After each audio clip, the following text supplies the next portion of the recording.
சங்கீதம் 119 2 மற்றும் 3 வசனங்கள். அவருடைய சாட்சிகளை கை கொண்டு அவரை முழு இருதயத்தோடும் தேடுகிறவர்கள் பாக்கியவான்கள். ஆண்டுடைய வார்த்தை சொல்லுகிறது, அவருடைய சாட்சிகளை கை கொண்டு அவரை முழு இருதயத்தோடும் தேடுகிறவர்கள் பாக்கியவான்கள். அவர்கள் அநியாயம் செய்வதில்லை, அவருடைய வழிகளில் நடக்கிறார்கள். இந்த 2 வசனங்களிலே நாம் பார்க்கும் பொழுது இங்கே ஆண்டுடைய வார்த்தை சொல்லுகிறது, அவருடைய சாட்சிகளை கை கொண்டு அவரை முழு இருதயத்தோடும் தேடுகிறவர்கள் பாக்கியவான்கள். ஆண்டுடைய சாட்சிகளை, வசனங்களை கை கொண்டு அவரை முழு இருதயத்தோடு யார் தேடுகிறார்களோ அவர்கள் பாக்கியவான்கள் என்று சொல்லி சொல்லப்பட்டிருக்கிறது. ஆண்டவரை சிலர் நல்லா தேடுவாங்க. பார்த்தீங்கன்னா எப்பவுமே கூட்டம், ஜெபம் அப்படியே போறவங்க நிறைய இருக்கிறாங்க. ஆனால் இங்கு ஆண்டுடைய வார்த்தை சொல்லுகிறது, 2 காரியத்தை சொல்றார். ஆண்டவர் முழு இருதயத்தோட தேடுறதுக்கு முன்னாடி அவருடைய சாட்சிகளை கை கொண்டு என்று சொல்லி சொல்லப்பட்டிருக்கிறது.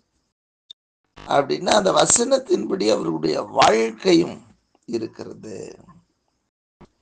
அப்போ ஏதோ ஒரு பகட்டாக வெளி பிரகாரமாக மாத்திரம் நம்ம ஒரு கிறிஸ்தவ வாழ்க்கை வாழாம, மெய்யாகவே தேவன் எதை விரும்புகிறாரோ அதை நம் வாழ்க்கையிலே நடைமுறையிலே நாம் செய்து காண்பித்து முழு இருதயத்தோடு அவரை தேடுறோம். பார்த்தீங்களா, அந்த இருதயத்தை தான் ஆண்டவர் இன்றைக்கு நம்ம இடத்துல எதிர்பார்க்கிறார். நம்ம அவருடைய சாட்சிகளை கை கொள்ளுகிற ஒரு வாழ்க்கை நமக்கு இருக்கணும். அவர் நமக்கு எதை கை கொண்டு நடக்க சொன்னாரோ, எதை நாம் செய்ய வேண்டும் என்று சொல்லி இருக்கிறாரோ, அது அந்த சத்தியத்துல நம்ம வாசிக்கும் போது இயேசு உபதேசம் பண்ணி சென்ற காரியங்கள் அநேகம் இருக்கிறது. அதையெல்லாம் நம்ம கை கொள்ள வேண்டும். முதல்ல கை கொள்ளணும்.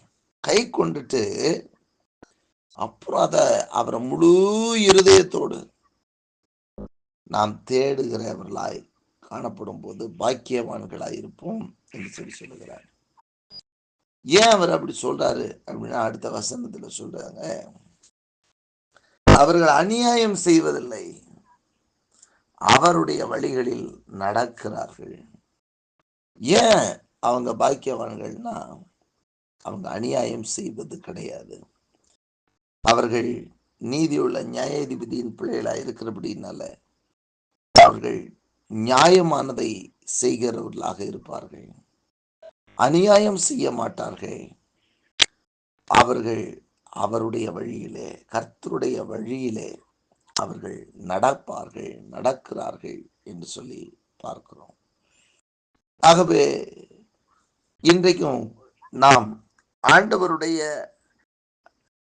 சாட்சியின்படி நடந்து அவரை முழு இருதயத்தோடு நம்ம தேடுகிறவர்களாக இருந்தா பாக்கியவான்களாக நாம் காணப்படுவோம். நாம் பாக்கியவதிகளாய் காணப்படுவோம். பாக்கியவான் அப்படின்னு சொன்னாலே அந்த வார்த்தையினுடைய மிகப்பெரிய ஒரு காரியம் என்னன்னா, சகல விதமான ஆசீர்வாதங்களையும் உடையவன் என்று அர்த்தம். பாக்கியவான்னு சொன்னாலே ஆவிக்குரிய உன்னத ஆசீர்வாதமும் சரி, பூமிக்குரிய சகல ஆசீர்வாதங்களும் சரி, இதை எல்லாவற்றையும் பெற்றுக்கொண்டு அனுபவிக்கிறதுக்கு பாத்திரவான் என்று அர்த்தம். அதான் பாக்கியவான். இதை பெற்றுக்கொள்ளுகிறவன் அல்லது பெற்றுக்கொண்டு அனுபவிக்க பாத்திரவான் என்று அர்த்தமாகிறது.